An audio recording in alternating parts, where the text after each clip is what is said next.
Good morning dear students. Last lecture में हम लोगों ने देखा था 4 अमीनो क्यूनोलिन। 4 अमीनो क्यूनोलिन के सार देख लिया था।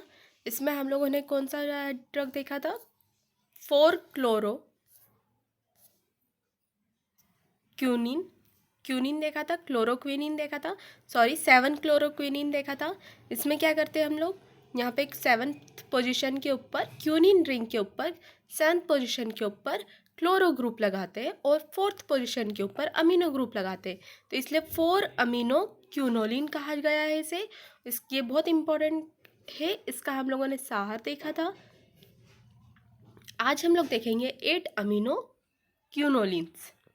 अब 8 अमीनो क्यूनोलिन्स मतलब जैसे यहाँ पे क्या हुआ है, 8th पोजीशन के ऊपर अमीनो ग्रुप है, इन्होंने इसको चेंज कर दिया है। ठीक है, इस तरह से हम लोग क्यूनोलिन का स्ट्रक्चर लिखते हैं। इन्होंने इसको उल्टा कर दिया और यहाँ पे क्या लगा दिया? अमीनो ग्रुप लगा दिया 8th पोजीशन पे। 1 2 3 4 5 6 7 और ये 8, इस 8th पोजीशन के ऊपर लगा है अमीनो ग्रुप, इसलिए इसे 8 अमीनो क्यूनोलिन कहा गया है। 8 amino quinoline is a form of quinoline with an amine at the 8th position of quinoline. The 8 amino quinoline family of drug contain 3 member: primaquine, tafenoquine and pemaquine, and are used in the treatment of malaria. They may be used to eradicate malaria. Hypnozoid from the liver and have both been used malaria for prophylaxis.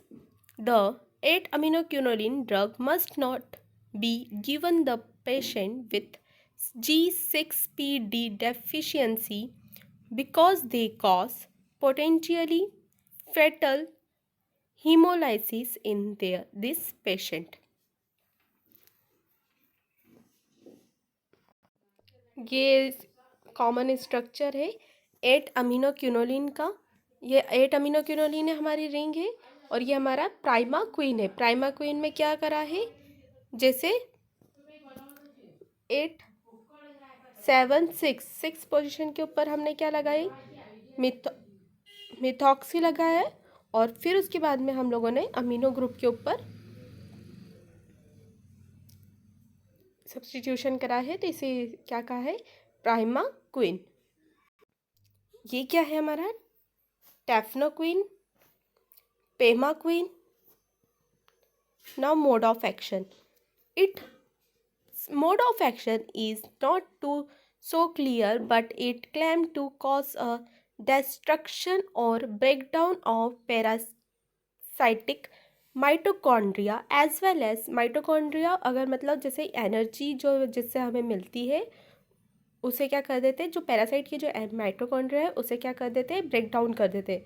तो उससे क्या होगा? Energy नहीं मिलेगी। तो as well as it undergoes a intercalation into DNA structure and thus inhibit the gametocyte and exoerythrocytic form of malaria parasite.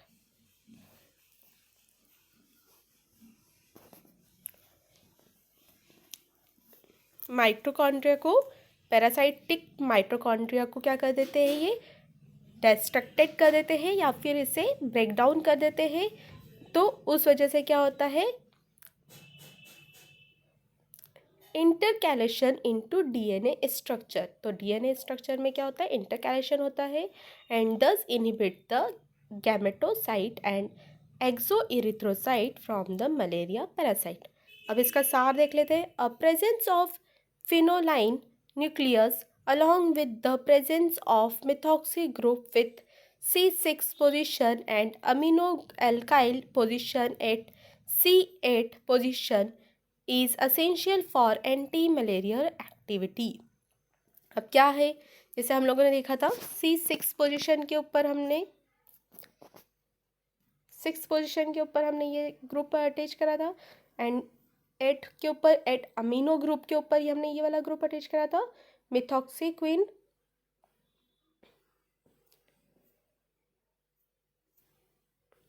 Methoxy group add करा था, तो वो क्या है, ये दोनों रिस्पॉन्सिबल है एंटी मलेरियल एक्टिविटी के लिए। अगर ये दोनों रहेंगे तो हमारी एक्टिविटी इंक्रीज होगी, अगर ये नहीं रहेंगे तो हमारी एक्टिविटी सेम रहेगी। The presence of methoxy at C2 और C4 position instead of C6 position does not affect the activity of drug molecule. जैसे अगर हम लोगों ने C6 पे हम लोगों ने मिथॉक्सी ग्रुप ऐड करा है, अगर इसकी जगह पे हम 4th पोजीशन के ऊपर यहाँ पे 4th की जगह पे या फिर 2 की जगह पे इस तरह से ग्रुप ऐड कर देते हैं, तो एक्टिविटी को में कोई फ़र्क नहीं पड़ेगा, ना एक्टिविटी कम होगी ना एक्टिविटी बढ़ेगी। Introduction of additional methoxy function at C2 position increase the therapeutic index of drug. अगर C2 पोजीशन के ऊपर हम मिथॉक्सी ग्रुप ऐड करते हैं तो उससे ड्रग की थेरापेटिक इफेक्ट इंडेक्स बढ़ता है। Substitution of additional ring in quinoline structure reduce activity of drug molecule. अगर हम रिंग के ऊपर सब्स्टिट्यूशन करते हैं तो एक्टिविटी क्या होती है, रिड्यूस होती है। In side chain of a carbon chain between 2 amino function should be consist 4 to 6 carbon atom as it is essential to express a optimum potential। अगर जो हमारी जो चेन है उसमें दोनों अमीनो ग्रुप के बीच में कम से कम 4 से 6 कार्बन एटम का मॉलिक्यूल होना चाहिए, जो कि एक्टिविटी के लिए एसेंशियल है, पोटेंशियल रहता है। Terminal amine in side chain में बी प्राइमरी, सेकेंडरी और tertiary as it does not interfere with activity of drug. जो अमाइन है वो प्राइमरी, सेकेंडरी, टर्शरी रहेगा, कोई भी रह सकता है, तो it does not interfere with the activity of drug, वो कोई इंटरफेयर नहीं करता है।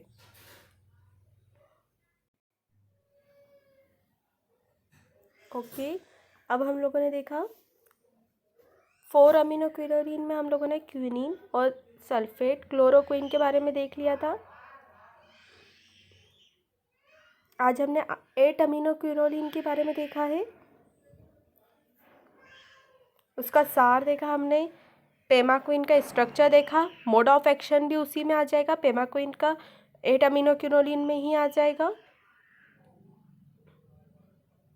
अब नेक्स्ट इसमें हम लोग स्टार्ट करेंगे न्यू टॉपिक। Thank you.